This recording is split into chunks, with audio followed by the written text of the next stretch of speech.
The trough sat in the open like a promise that had stopped keeping itself.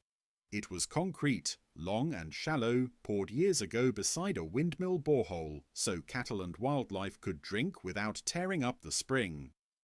In the wet months it overflowed and birds bathed in the spill. In the dry months it became the centre of everything, hoofprints around it, dust polished smooth by constant use, tracks layered like handwriting in dirt. Now it was broken. Not the concrete itself, but the valve at the pipe, a small failure that made a big difference. The borehole pump had run, the line had filled, and then the water stopped at the throat of the system as if someone had closed a fist. The day was already hot. The sky held no clouds, only that pale, ruthless brightness that made shadows look thin. A herd of elephants came in from the Mopane scrub in a slow file, as if they were walking down a road they owned. They were not panicked. Not yet. But there was a pressure in their movement, less wandering, more direct purpose. Calves stayed tight between adults. The smallest one, still light enough to look too delicate for its own feet, walked under the belly line of a matriarch like it was using her shadow. At the front was a bull. He was alone by position, not truly separate. Bulls often walked the edges of family herds, appearing and disappearing like storms that chose when to be seen. But this one was older than most. His tusks were heavy and stained. His ears hung with the weight of time, their edges torn into ragged scallops. His forehead carried deep creases that made his expression look permanently stern. He reached the trough first. He did not rush it. He stopped a full step away, lifted his trunk, and smelled the air. The trough held the scent of wet concrete, old algae, mud, and animals. But today it also held the sharp dryness of absence. The smell of should-be water isn't. He lowered his trunk into the trough and traced the concrete floor, searching for a pool. Nothing. He exhaled, a low, vibrating breath that rumbled through the hollow space. Behind him the herd stacked up, bodies pressing closer than usual. Ears flapped slowly. Dust clung to their backs. The calves made small complaining noises, thin and high, and the adults answered with calm touch, trunks brushing foreheads, shoulders leaning against shoulders. The bull stepped onto the trough's edge, placing one massive foot on the concrete lip as if claiming it. Then he did something that looked almost like thought. He turned his head slightly toward the pipe inlet. He reached with his trunk and wrapped it around the metal fitting. The trunk squeezed, tested, then released. He tapped the valve housing once with the tip, not hard enough to break it, just hard enough to ask it a question. No water came. The herd waited. Not because they were patient by nature, but because elephants understood hierarchy in a way that made crowds behave. When a big animal committed its body to a narrow point, smaller ones didn't push unless they wanted violence. The bull stayed planted at the broken throat of the trough, holding the space. The herd did not split. Across the fence line, a man watched from the shade of an acacia. His name was Peter Van Rooyen. He managed the cattle lease that bordered the conservation area, and he hated this trough even as it kept his livestock alive.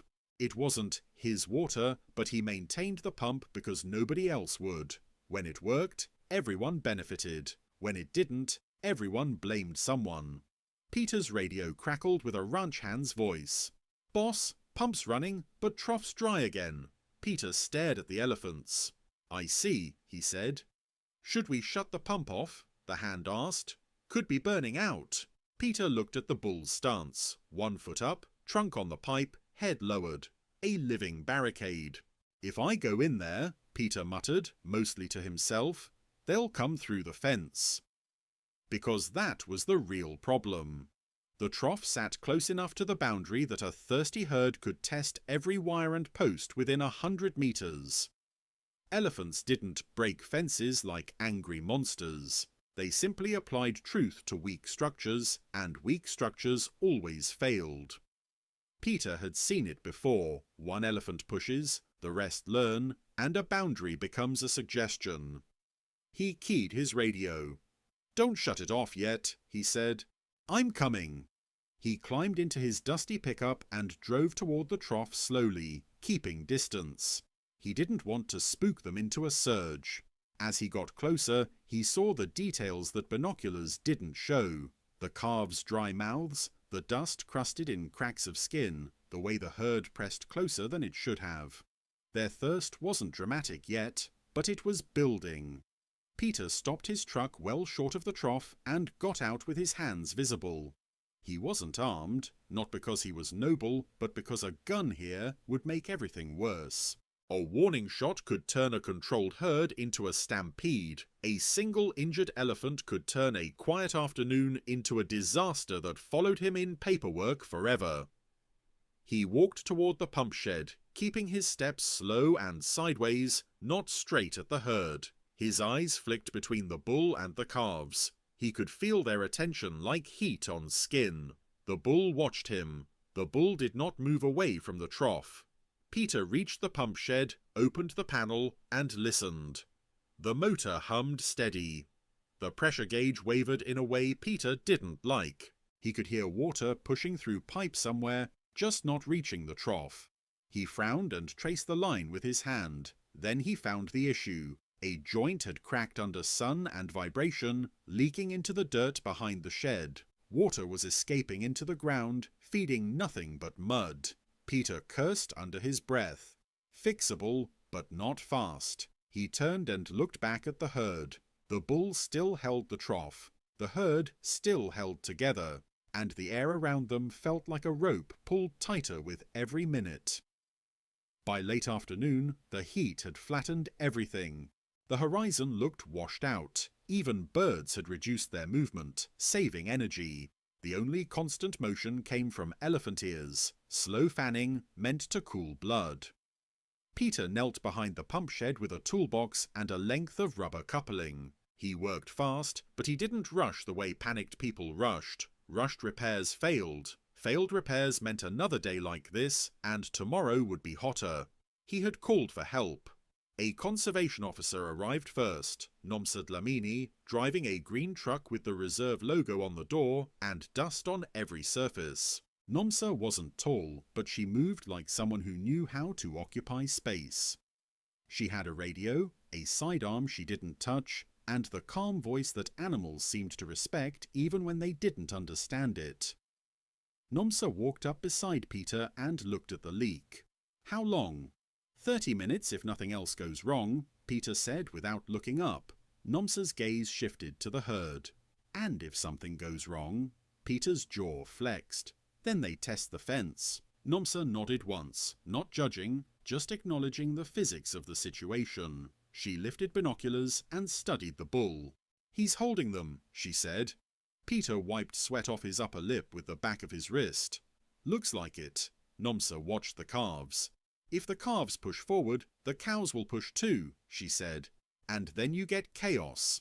Peter forced his hands to keep working steadily. He slipped the coupling over the cracked joint, tightened clamps, and checked for alignment.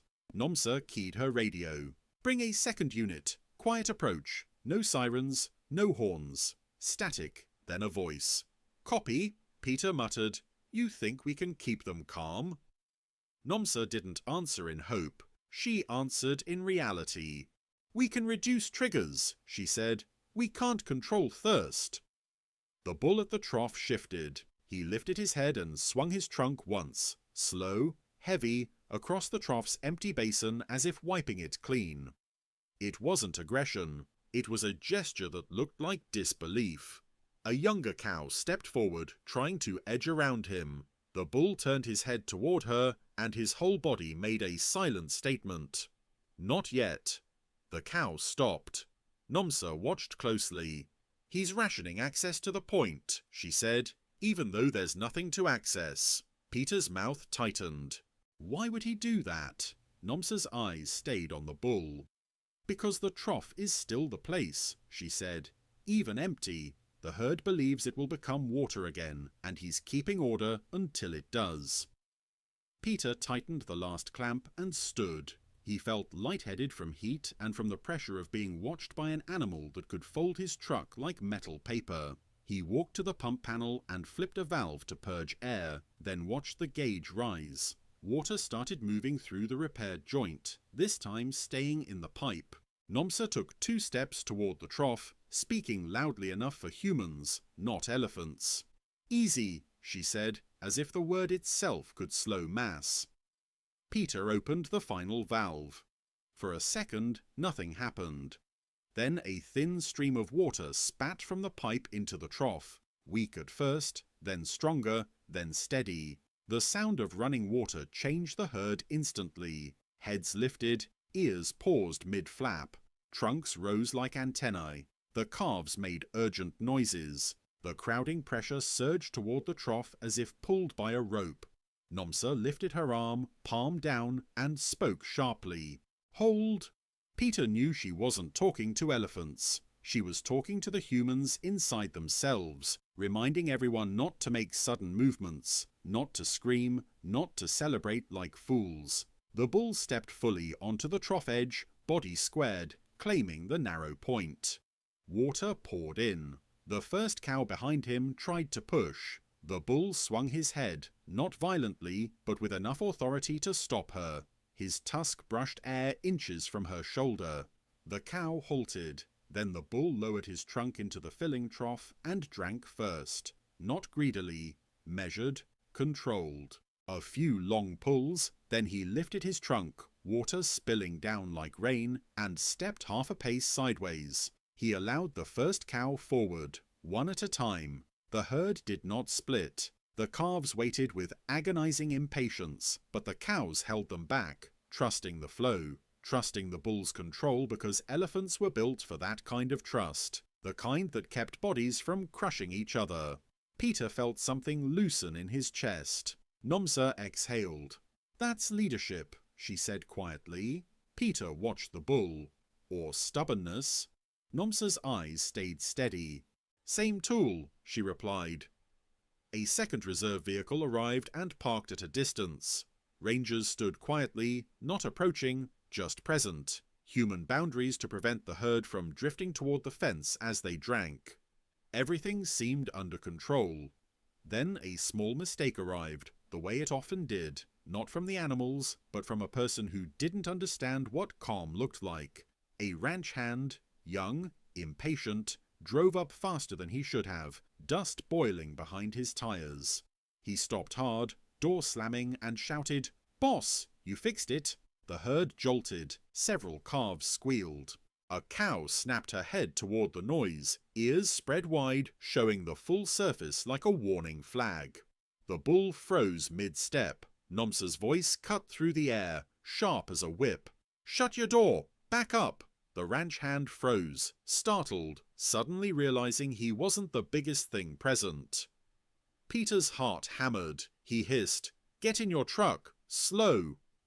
The ranch hand moved backward, hands up, and climbed into his cab without slamming the door this time. The herd held, but the balance had tilted. The bull swung his trunk once, a low rumble rising in his throat. It wasn't a roar, but it carried through bodies. The younger elephants pressed closer, and for a moment, Peter thought the line would break into a rush.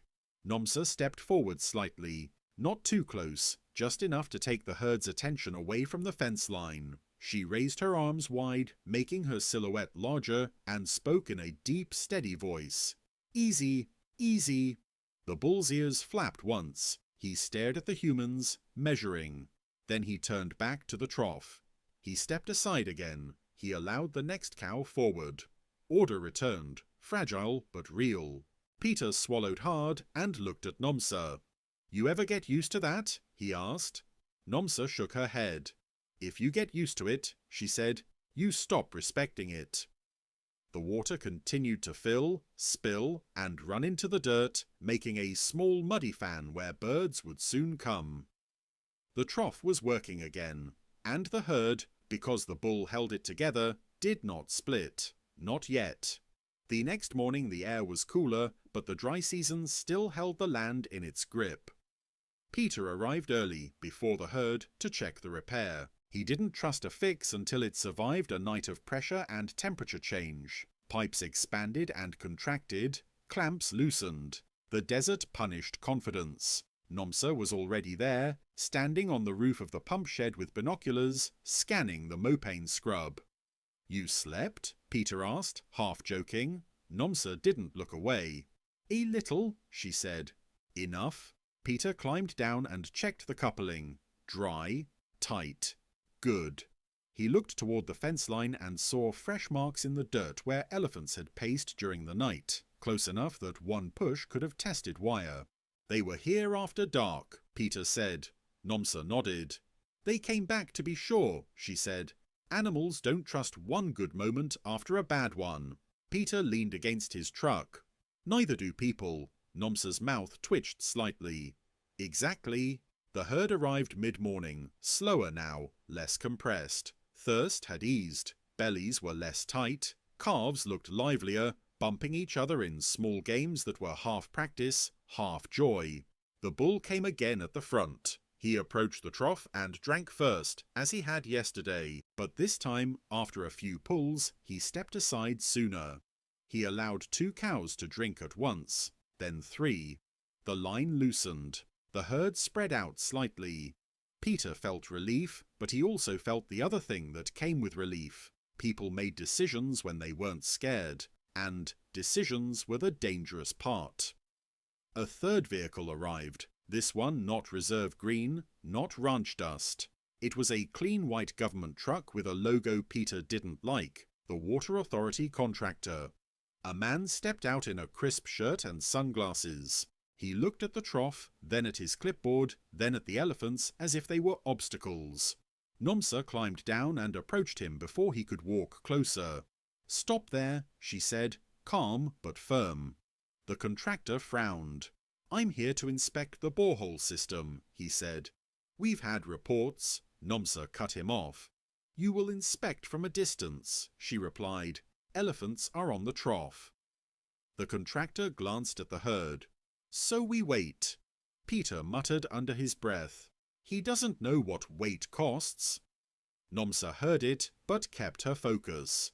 She gestured for Peter to join her.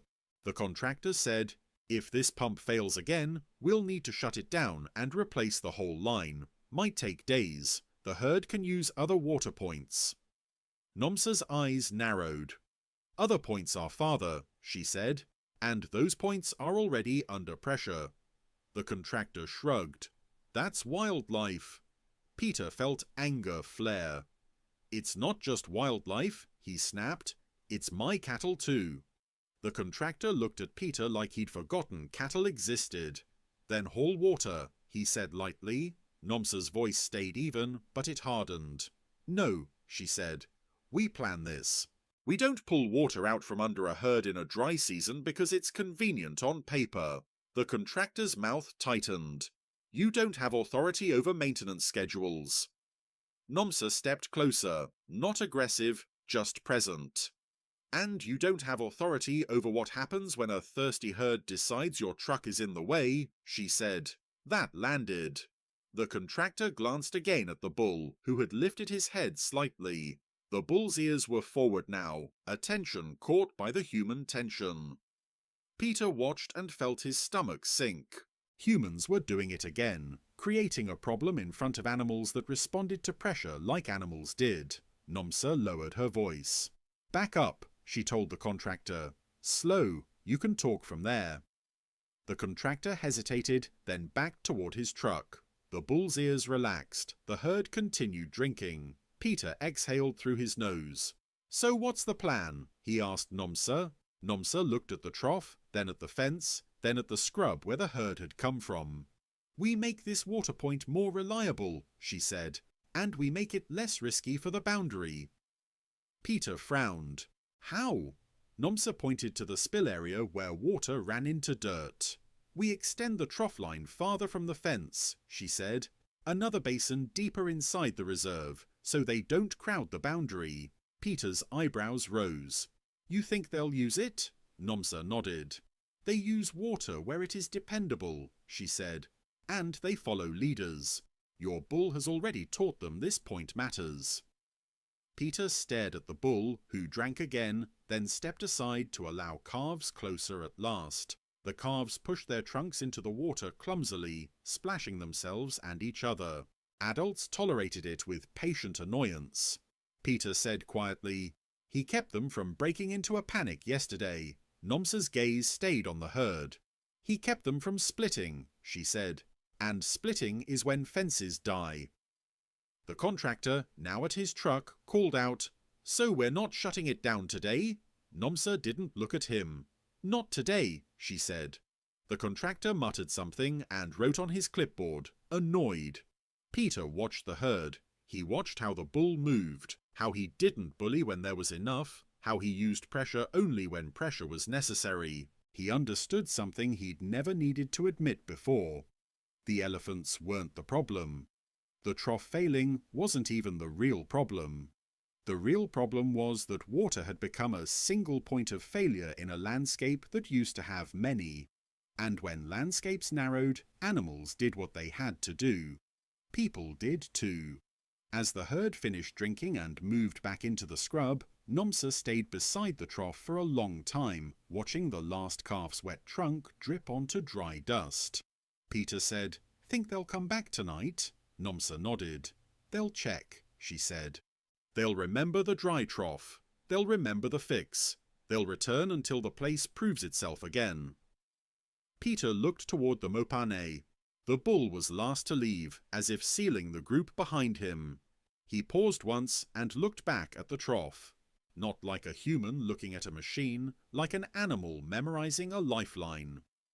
The herd disappeared into green-grey leaves.